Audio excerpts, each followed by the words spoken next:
ವನಶ್ರೀ ಚಾನಲ್ಗೆ ಸ್ವಾಗತ. ವಿಡಿಯೋ ತಂದಾಯಿತು. ಬನ್ನಿ ಇವತ್ತು ಪವಿತ್ರ ಬಂಧನ ಈ ಸೀರಿಯಲ್ ಹೇಗೆ ಮೂವ್ ಆಗ್ತಿದೆ, ಏನು ಸ್ಟೋರಿ ನೋಡೋಣ. ಅದಕ್ಕೆ ಮುಂಚೆ ನನ್ನ ವೀಡಿಯೋಕ್ಕೆ ಸಬ್ಸ್ಕ್ರೈಬ್ ಮಾಡ್ಕೊಂಡಿಲ್ಲ ಅಂದರೆ ದಯವಿಟ್ಟು ಸಬ್ಸ್ಕ್ರೈಬ್ ಮಾಡ್ಕೊಳ್ಳಿ, ಹಾಗೆ ಒಂದು ಲೈಕ್ ಕೊಡಿ. ಇವತ್ತು ದೇವಸ್ಥಾನಕ್ಕೆ ಹೋಗಿದ್ದಾರೆ.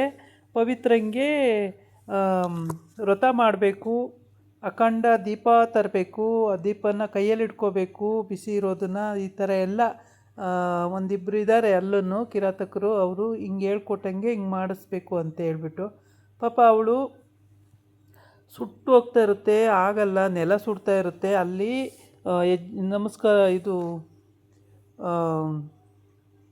ಬಟ್ಟೆ ಸುತ್ತ ಪ್ರದಕ್ಷಿಣೆ ಮಾಡಬೇಕು, ಅದೆಲ್ಲ ಮಾಡ್ತಿದ್ದಾಳೆ. ಮಾಡಿದ್ರೂ ಪಾಪ ಅವಳಿಗೆ ಸುಸ್ತಾಗ್ತಿದೆ.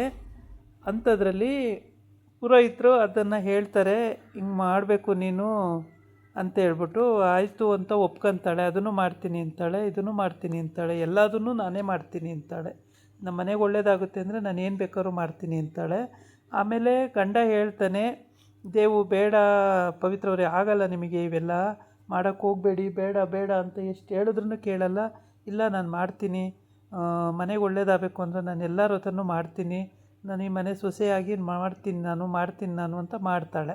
ಬೇಡ ಅಂದರೂ ಕೇಳಲ್ಲ. ತಾತನೂ ಹೇಳುತ್ತೆ, ಬೇಡ ಫಸ್ಟು ಈ ಕಷ್ಟ ಇವೆಲ್ಲ ಬೇಡ ಅಂಥೇಳಿ, ಆದರೂ ಕೇಳಲ್ಲ. ಮಾಡ್ತೀನಿ ನಾನು, ಪ್ರದಕ್ಷಿಣೆ ಹಾಕ್ತೀನಿ, ಒದ್ದೆ ಬಟ್ಟೆನಲ್ಲಿ ಪ್ರದಕ್ಷಿಣೆ ಹಾಕ್ತೀನಿ ಸುತ್ತ ಅಂಥೇಳಿ ಹೋಗ್ತಾಳೆ. ಪ್ರದಕ್ಷಿಣೆನೂ ಹಾಕ್ತಾಳೆ. ಆಮೇಲೆ ದೀಪನೂ ಹಚ್ಚುತ್ತಾಳೆ, ಮೆಟ್ಲು ಹತ್ತುತ್ತಾಳೆ, ಕುಂಕುಮ ಇಟ್ಕೋತಾಳೆ, ಏನೇನೋ ಶಾಸ್ತ್ರಗಳು, ಎಲ್ಲ ಶಾಸ್ತ್ರನೂ. ಅಜ್ಜಿನೂ ಪಾಪ ನೊಂದ್ಕೊಳ್ಳುತ್ತೆ, ಇಷ್ಟೆಲ್ಲ ಮಾಡ್ತಿದ್ದಾಳಲ್ಲ ಈ ಹುಡುಗಿ, ಎಷ್ಟು ಸುಸ್ತಾಗಲ್ವ ಇವಳಿಗೆ ಅಂತ ಹೇಳ್ಬಿಟ್ಟು. ಆದ್ರೂ ಏನು ಮಾಡೋಕ್ಕಾಗಲ್ಲ, ಮಾಡಲೇಬೇಕು. ಮನೆಗೆ ಒಳ್ಳೇದಾಗಬೇಕು ಅಂದರೂ ಮಾಡಬೇಕು. ಪುರೋಹಿತರು ಹೇಳ್ಬಿಟ್ಟಿರ್ತಾರೆ, ಒಳ್ಳೇದಾಗಬೇಕು ಅಂದರೂ ಮಾಡಬೇಕು ಅಂತೇಳಿ ಮಾಡ್ತಾಯಿರ್ತಾರೆ.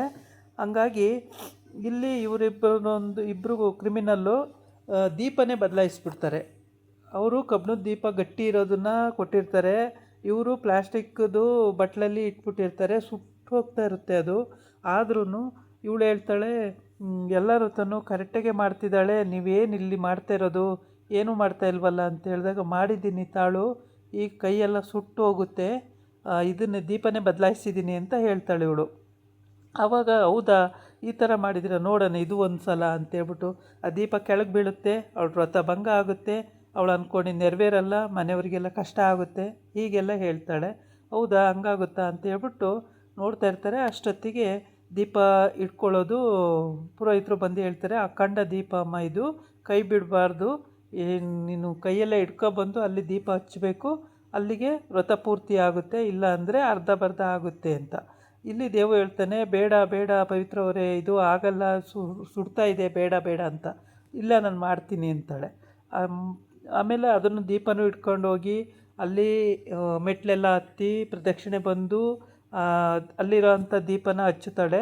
ಅದು ಆಗೋಗುತ್ತೆ. ಆಮೇಲೆ ಕೈಯೆಲ್ಲ ಸುಟ್ಟೋಗಿರುತ್ತೆ, ಕೈಯೆಲ್ಲ ನೋಡ್ತಾರೆ ಎಲ್ಲರೂ, ತುಂಬ ಸುಟ್ಟೋಗಿರುತ್ತೆ. ಪಾಪ ಎಲ್ಲ ನೊಂದ್ಕೋತಾರೆ. ಮನೆಗಲ್ವ, ನಮ್ಮ ಮನೆಗಲ್ವ ಒಳ್ಳೇದಾಗಲಿ ಅಂತ ಮಾಡಿರೋದು ಅಂತೆಲ್ಲ ಹೇಳ್ತಾರೆ. ಎಲ್ಲರೂ ಒಳ್ಳೆಯವರೇ ಇದ್ದಾರೆ ಇಲ್ಲಿ. ಅತ್ತೆ ಮಾತ್ರ ರಫ್ ಆ್ಯಂಡ್ ಟಫ್ ಮಾಡ್ತಾಳೆ. ಇನ್ನೊಂದಿಬ್ಬರು ಕ್ರಿಮಿನಲ್ಗಳಿದ್ದಾರೆ, ಅಷ್ಟು ಬಿಟ್ಟರೆ ಇನ್ನೆಲ್ಲ ಒಳ್ಳೆಯವರೇ. ಎಲ್ಲರೂ ತುಂಬ ಚೆನ್ನಾಗಿ ಇದು ಮಾಡ್ತಾರೆ. ಇಲ್ಲಿ ಬಂದು ದೀಪ ಹಚ್ಚುತ್ತಾ ಇದ್ದಾಳೆ. ದೀಪ ಹಚ್ಚಾದಮೇಲೆ ಇಲ್ಲಿಗೆ ವ್ರತ ಕಂಪ್ಲೀಟ್ ಆಗುತ್ತೆ. ಆಮೇಲೆ ಮತ್ತೆ ಪುರೋಹಿತರು ಬರ್ತಾರೆ. ಮತ್ತೆ ಒಂದು ರೌಂಡು ಬಂದುಬಿಟ್ಟು ಒದ್ದೆ ಬಟ್ಟೆನಲ್ಲಿ ಇದನ್ನು ದಾರ ಸುತ್ತಬೇಕು ಮರಕ್ಕೆ ಅಂತ ಹೇಳ್ಬಿಟ್ಟು. ಅಷ್ಟೊತ್ತಿಗೆ ಇವಳು ಸುಸ್ತಾಗಿ ಹೋಗಿರ್ತಾಳೆ. ಆದ್ರೂ ಸುತ್ತಲೇಬೇಕು ಅಂತ ಹೇಳಿದಾಗ, ಬೇಡ ಬೇಡ ವ್ರತ ಬಿಟ್ಬಿಡೋಣ, ಅದು ಸುತ್ತಕ್ಕಾಗಲ್ಲ, ಬೇಡ ಅಂತ ಹೇಳ್ತಾನೆ ದೇವು. ಇಲ್ಲ ಸುತ್ತೀನಿ ನಾನು, ನೀವು ಪರವಾಗಿಲ್ಲ, ನೀವೇನು ಅಂದ್ಕೋಬೇಡಿ, ನಾನು ಸುತ್ತೀನಿ ಅಂತೇಳಿ ಅವಳು ಆ ಮರಕ್ಕೆಲ್ಲ ಈ ದಾರನ ಸುತ್ತುತ್ತಾಳೆ. ಸುತ್ತಿದಾಗ ಅಲ್ಲಿಗೆ ವ್ರತ ಕಂಪ್ಲೀಟ್ ಆಗುತ್ತೆ ಅಂತ ಅಂದ್ಕೊಂಡು, ಈ ಕೈಯಲ್ಲಿ ಏನು ಮುಟ್ಟೋಕ್ಕೆ ಆಗಲ್ಲ, ಅಷ್ಟು ಸುಟ್ಟೋಗಿದ್ದಾವೆ. ಅಂಥದ್ರಲ್ಲೂ ಪಾಪ ಅವಳು ದಾರನ ಸುತ್ತುತ್ತಾಳೆ. ಅದು ತುಂಬಾ ಕಷ್ಟಕರವಾದ ಕೆಲಸ. ಆ ಕೆಲಸನೂ ಕೂಡ ಅವಳು ಮಾಡ್ತಾಳೆ. ಅದೇ ಎಲ್ಲರಿಗೂ ಇಷ್ಟು ಒಳ್ಳೆಯ ಹುಡುಗಿ, ಕೈ ಸುಟ್ಟೋದ್ರೂ ವ್ರತ ಬಿಡಲಿಲ್ವಲ್ಲ ಅಂಥೇಳಿ. ಇನ್ನೆಲ್ಲಿ ವ್ರತ ಮಾಡ್ತಾಳೆ, ಅವಳು ಬಿಟ್ಟೇ ಬಿಡ್ತಾಳೆ, ಕೈಯೆಲ್ಲ ಸುಟ್ಟೋಗಿದೆ, ಇನ್ನೆಲ್ಲಿ ಸುತ್ತಕ್ಕೆ ಬರುತ್ತೆ ಅಂತ ಇವರು ಇನ್ನೊಂದೆರಡು ಕ್ರಿಮಿನಲ್ ಇದ್ದಾವಲ್ಲ ಮಾತಾಡ್ಕೊಂಡಿರ್ತವೆ. ಆದರೆ ಅವಳು ಬಿಡಲ್ಲ, ಎಲ್ಲ ವ್ರತನೂ ಕಂಪ್ಲೀಟ್ ಮಾಡ್ತಾಳೆ. ಆವಾಗ ಎಲ್ಲರಿಗೂ ಖುಷಿ ಆಗುತ್ತೆ.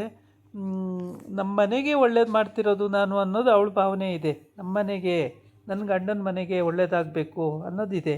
ಹಂಗಾಗಿ ಆಮೇಲೆ ದೇವು ಹೇಳ್ತಾನೆ, ಇಷ್ಟೆಲ್ಲ ಕಷ್ಟಪಟ್ಟು ವ್ರತ ಮಾಡ್ತಾಯಿದ್ದೀರಾ, ಕೈಯೆಲ್ಲ ಸುಟ್ಕೊಂಡು ಮಾಡಿಕೊಂಡು ಹಿಂಸೆ ಆಗುತ್ತೆ, ಸುಸ್ತಾಗಲ್ವ ನಿಮಗೆ ಪವಿತ್ರ ಅವರೇ ಅಂತ ಕೇಳ್ತಾನೆ. ಏನಿಲ್ಲ, ನಾನು ಆರಾಮಿದ್ದೀನಿ, ನೀವೇನು ಟೆನ್ಷನ್ ತಗೋಬೇಡಿ, ಆರಾಮಿದ್ದೀನಿ ಅಂತ ಹೇಳ್ತಾಳೆ.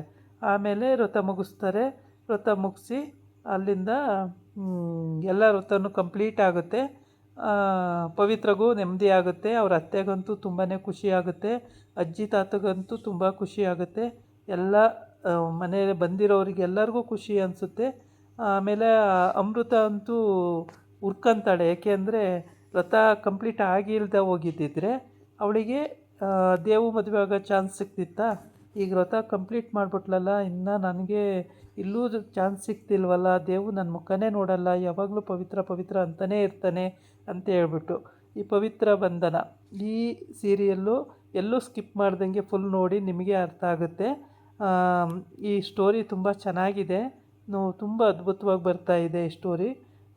ಕತೆ ಅಂತೂ ತುಂಬ ಚೆನ್ನಾಗಿದೆ. ದೇವುದು ಮತ್ತು ಪವಿತ್ರಂದು ಕತೆ ತುಂಬ ಚೆನ್ನಾಗಿ ಬರ್ತಾಯಿದೆ. ಇದಾಗಿತ್ತು ಇವತ್ತಿನ ವಿಡಿಯೋ. ನಾಳೆ ಇನ್ನೊಂದು ವಿಡಿಯೋ ಜೊತೆ ಬರ್ತೀನಿ. ನಮಸ್ಕಾರ.